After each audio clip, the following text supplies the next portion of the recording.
Like my ex, the SOCOM series got around. It's most well known as a PS2 exclusive, but that's not entirely true. There were actually 4 games released for the lovable PSP. I've never played them, so what better time than now? It's not like I have much else going on. Join me as we take an uncomfortably deep dive into the SOCOM series on the PSP, starting with the first game, Fireteam Bravo. I didn't know it blows them back.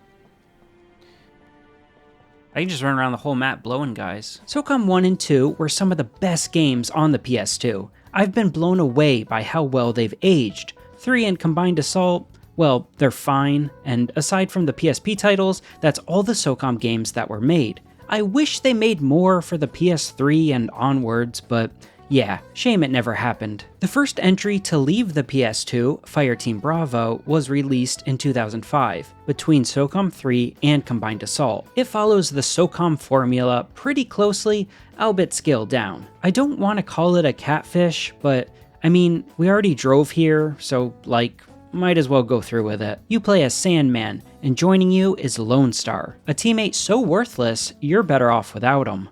Lone Star, you're... Lone Star! Lone Star! Lone Star! What are you doing, man? While the main squad on the PS2 is tackling objectives, you're actually helping them out by fighting in the same theaters of war. It's something you can ignore, and I wish the game had more of a story, but it's a really neat little touch. There are lots of little nods and references to the PS2 games, and what you did in those games. You're not missing anything important if you haven't played the PS2 games, but then why are you here? Why are you watching? Who let you in my house? I can't speak for the future games, of course, but I was really hoping the portable versions would try something different. Spoiler alert, but this game follows the mainline titles too closely, though there are some really neat differences, some for the better and some for the worse. You and Lone Star travel around the world dispensing freedom. This means taking out targets, saving VIPs, and defusing some bombs. And for the most part, it works really well, though there is way too many escort missions. I don't need to play more escort missions. Please, developers, stop making escort missions. Nobody likes them. God damn it, Magpie.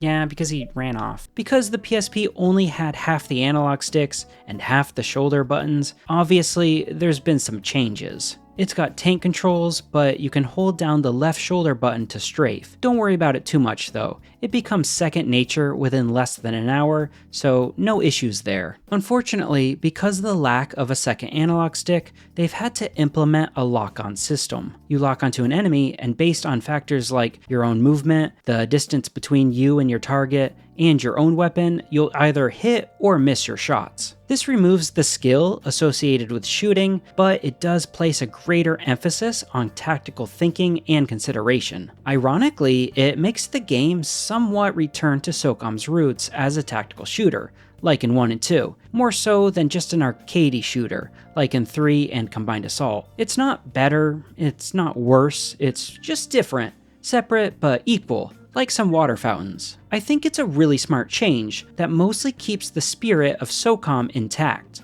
for the PSP and its limitations. It always reminds me of that quote about how limitation breeds creativity. I think you can see that especially with modern games, and how gaming has gotten so accessible and computers so powerful that things start to feel a little samey. One of my favorite aspects of the PSP, and even of retro titles, is seeing how the developers tried implementing ideas when the technology wasn't quite there yet. How do you make a SOCOM title for a PSP? Well, they did a pretty good job, but it's not all friggin' sunshine and roses. I don't want you freaking out, Lone Star, okay? But I'm gonna tell you something.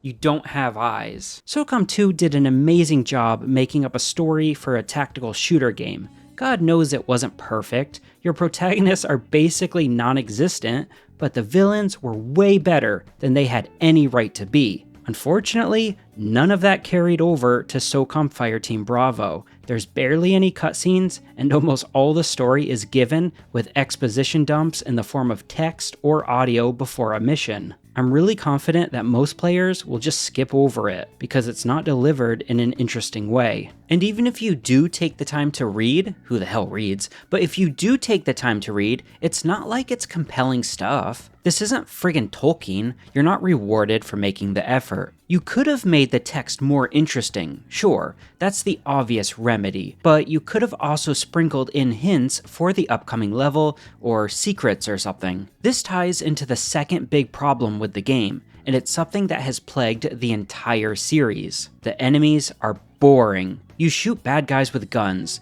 Doesn't matter who they are, where they're from, or what they're using. They have guns and they all act the same. No one is more aggressive than another, no one uses tactics, no one is any more difficult or easier to take down. I'm not saying you need fat enemies with double the HP, but there's gotta be a better way. The shooting works well, but what you shoot is just kinda boring. Jesus Christ, they got Lone Star. Lone Star's good. Lone Star, get him. God damn it. I don't hate it, but it is pretty mindless. Shoot others while trying not to get shot yourself. There's not many variables to it. Swapping grenades to flashbang a room is so cumbersome, I rarely used it, and because you can only get hit with like 4 or so shots, firefights can end in an instant, but usually didn't. It was tense, but also kind of frustrating. Again, it's not terrible or anything, but you could just do so much better. You simply don't have enough choices or options to tackle a situation, meaning most situations will be you charging into a room, shooting everyone, moving on. Don't change the core gameplay, just give us more options. I want choice in a tactical game, a choice on how to approach the situation in a dozen different ways. Do I rush in like a Call of Duty shooter? Do I breach, bang, and clear, slip a camera under the door, use a heartbeat monitor, use pre-briefing intel to know who's in the room, blow the door with a charge to disorientate everyone inside, or use gas grenades? I mean, there's so many potential things that could have been added that other similar games did. It's just a shame none of that's here. You have frag grenades and flashbangs. That's it.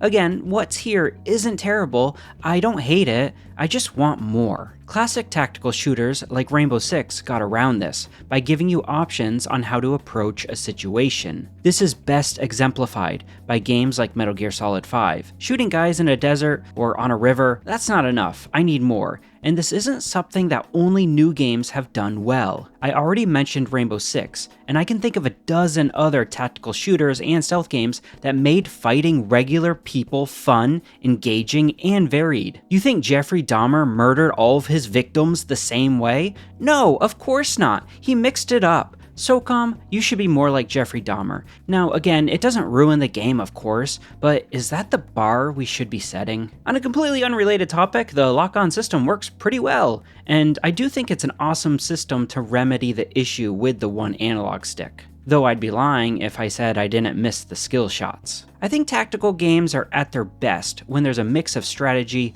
and skill, where one can't compensate for the other too much. I'm going to mention it again because it's such a great example, but the original Rainbow Six, I think that leaned way too much into the strategy side. The game has a ridiculously strong auto-aim to the point where you don't even aim. On the other hand, you have a game like Rainbow Six Vegas.